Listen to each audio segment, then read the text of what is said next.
voltando a essa parte do mito da caverna e de Matrix, por exemplo, né?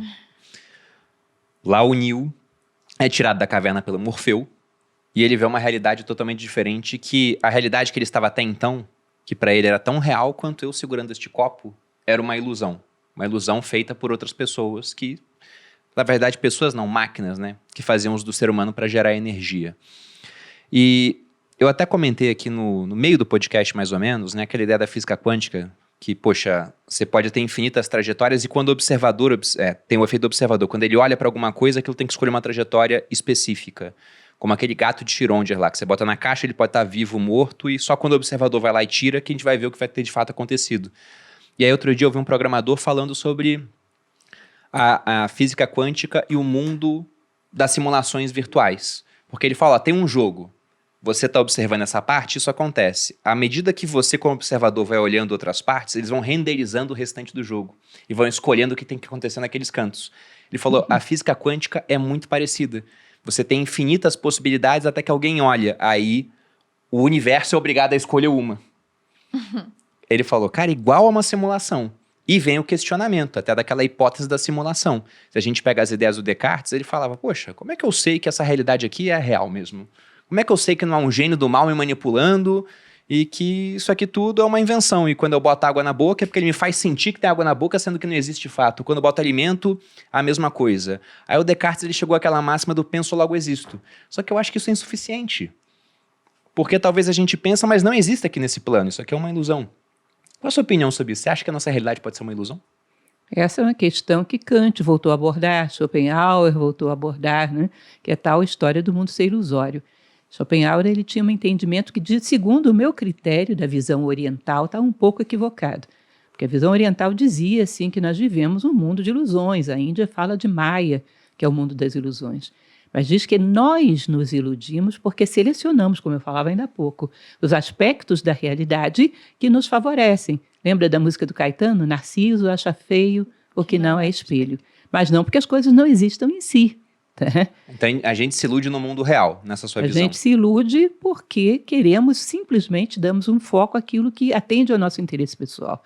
Agora, imaginar que se a humanidade não existisse, nada existiria, eu acho um pouco pretensioso demais para a humanidade. Acho um pouco pretensioso demais. Não existe, não foi criada a humanidade, o universo não existe. Os seres também têm, vários outros seres têm um certo grau de consciência em evolução também. O mundo vegetal tem um grau de consciência, o mundo animal tem um grau de consciência. Essa consciência também está em evolução. Considerar que a humanidade cria o mundo, que só existe a humanidade com aquele... Como é o nome daquele óculos virtual que cria a realidade? Sei lá, sabe o nome disso? Rift? Bom, enfim, algo parecido com isso, um óculos virtual. Ou seja, o que existe no universo é um monte de seres humanos usando aquele óculos. Eu acho um pouco de pretensão demais.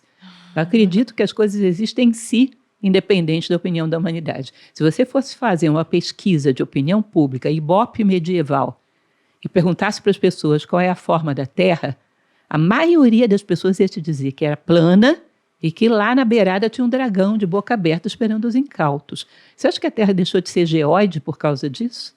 Ela está aí para a opinião da humanidade? As coisas são o que a gente pode alcançar é vê-las ou não, conforme o nosso nível de consciência. Quando abandonamos um pouco esse filtro do interesse pessoal, começamos a ver as coisas como elas são. Agora, que elas não existam porque nós não vimos, eu duvido muito disso. Eu acredito nisso que você falou, há uma renderização e um elemento em destaque, que é aquele onde você está focando. Mas se a minha consciência fosse ampla de tal maneira que eu pudesse focar em todas as coisas simultaneamente, que é uma das práticas que se faz dentro de meditação, por exemplo, no Oriente, que é a atenção, o foco da atenção aberta, conseguindo prestar atenção em todos os detalhes, você talvez não tivesse como ter essa renderização. Eu, às vezes, converso com alunos meus e pego eles de surpresa e digo, você trabalha quanto tempo no mesmo lugar? Ah, sei lá, trabalha 10 anos. Descreve o teto da sala onde você trabalha. Não sabe. Não sabe dizer.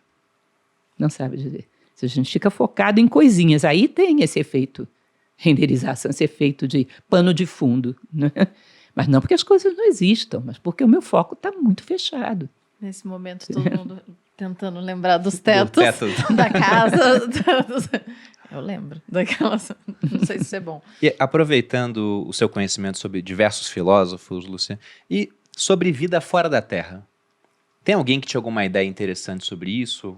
Eles negavam, deixavam aberta a possibilidade? Porque essa é uma discussão que ela voltou assim, a mídia, porque há pouquíssimo tempo, numa audiência do Congresso americano, teve um trabalhador do governo que ele falou, não, a gente tem espaçonave, tem restos de corpos, né? Tava falando sobre isso. E essa é uma discussão que ela sempre acontece mais ou menos da seguinte maneira. Você tem um pessoal que é totalmente cético sobre isso, e que se você fala que não há possibilidade, te tratam igual um burro. Fala, como assim? É uma possibilidade? Então cadê, né? Paradoxo de Fermi. Porque se tem assim, pode ter um monte de vida lá fora, por que nunca apareceu pra gente? Vejo logo existe. Pois é.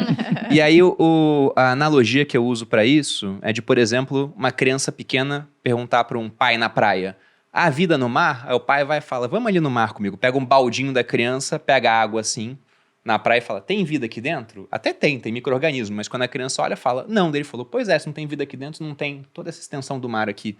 É mais ou menos o que a gente faz com o universo. A gente olha, não tem vida aqui na Via Láctea. A Via Láctea é muito grande, né? No nosso sistema solar. Então, se não tem vida aqui, não deve ter em outros cantos, porque afinal de contas é muito difícil da vida surgir, ainda mais uma vida inteligente depois. Os filósofos pensavam sobre isso, tinham esses questionamentos, porque se você volta para os pré-socráticos, lá no livro Cosmos, né, do Carl Sagan, ele fala, poxa, os caras estavam calculando a altura de montanha. Tinha se eu não me engano, era o Anaximandro, que falava que o Sol e a Lua deviam ser maiores do que o Peloponeso, que é a península da Grécia. Aí o pessoal falava pra ele, que exagerado. O cara fazendo isso há 600 anos de Cristo, pô. Na verdade, o que você está falando é sofisma, falácia da generalização, né? Você pega uma amostragem pequenininha, o que é aqui é em todos os lugares. Perdão. Eu não conheço dentro do mundo clássico considerações sobre isso, mas conheço de um filósofo que viveu aí no século XVI para XVII, que é Giordano Bruno. Você sabe que Giordano Bruno, uma das razões que ele foi para a fogueira foi exatamente essa.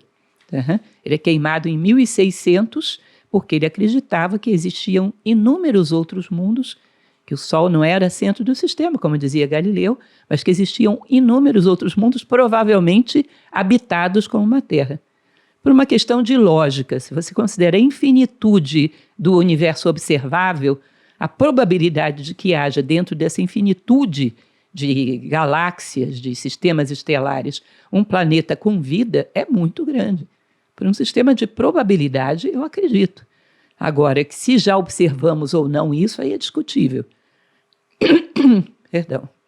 É discutível se nós já chegamos a ver se o que esse militar falou é real ou não. Eu acredito, talvez até esteja mal fundamentada, mas eu acredito que existe uma boa dose de fantasia no meio de todas essas visões que são propaladas por aí. Tendo a acreditar nisso, tá? Mas acredito que como possibilidade existe.